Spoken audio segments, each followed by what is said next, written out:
Hi YouTube. Today we'll learn how to take the arc length of curves like this across an interval a to b. Have you ever wondered how you would take the length of a curved line like this? It's pretty easy to calculate the length of a line segment. You can just use the Pythagorean Theorem to calculate the hypotenuse, but how do you calculate the length of a curve? We'll find out today. And note that the curves that we'll be dealing with are always rectifiable across that interval a to b, which means that they have a finite length across that interval.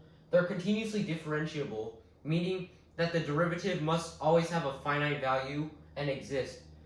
And the curve is smooth, meaning there's no holes or corners. So consider a right triangle that is formed by a line segment, which is our hypotenuse of our right triangle, and its vertical and horizontal components. So the line segment's length is L.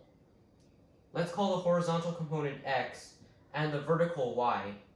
So we can just use the Pythagorean theorem down here to show that L is equal to the square root of x squared plus y squared. So let's consider another triangle where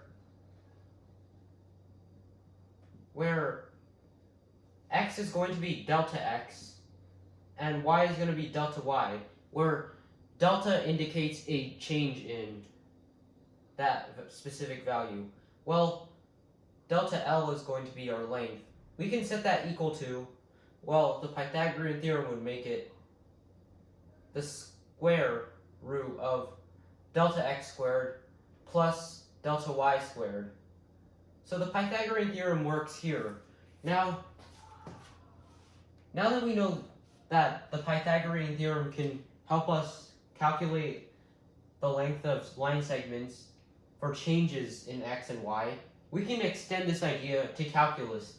So consider a third triangle where the hypotenuse is going to be dl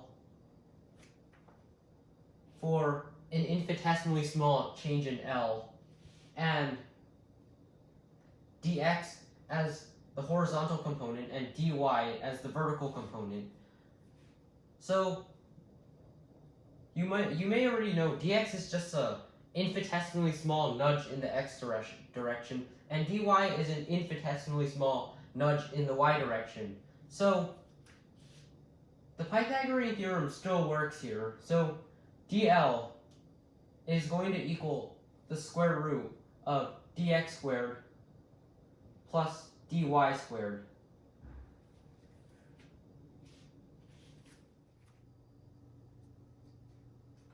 Now that we know that the length of these infinitesimally small line segments are dl and the square root of dx squared plus dy squared, how can we use this information to try to solve for the length of this curve? Well, we can think of it this way. So this curve is comprised of an infinite amount of the hypotenuses from these right triangles. So let me just draw some right triangles to make it easier to visualize. So all these spikes are right triangles whose hypotenuses form this curve. And if we have an infinite amount of these right triangles, we can get a pretty good representation of this curve without any of those spikes and straight lines, because if they're infinitely small, then it doesn't have to necessarily just be like straight lines like this. So let's try to derive a formula. So first of all, we have dl equals dx squared plus dy squared. Let's divide both of these dx and dy terms by dx squared, and then outside of the square root term, multiply by dx to make sure it's balanced. then this will just equal dl equals the square root of 1 plus the square of the derivative. And then dl needs to be integrated because there's a d term in front of it, this thing, so we need to get rid of that, so we need to integrate. So this gives us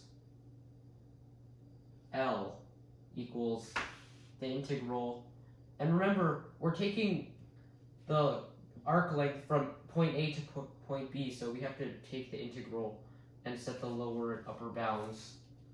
And then this is the integral of 1 plus dy dx squared dx. And then that's our formula. We just derived our arc length formula. Now that we derived this formula over here, let's try out some practice problems. So let's say y equals x cubed over 6 plus 1 over 2x. What is the arc length of the curve from 1/2 to 2?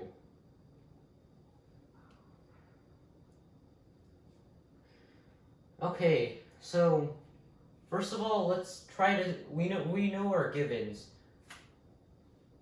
where the lower bound of the integral is 1/2 and the upper bound is 2, and we need to find the derivative of y with respect to x. So let's find that.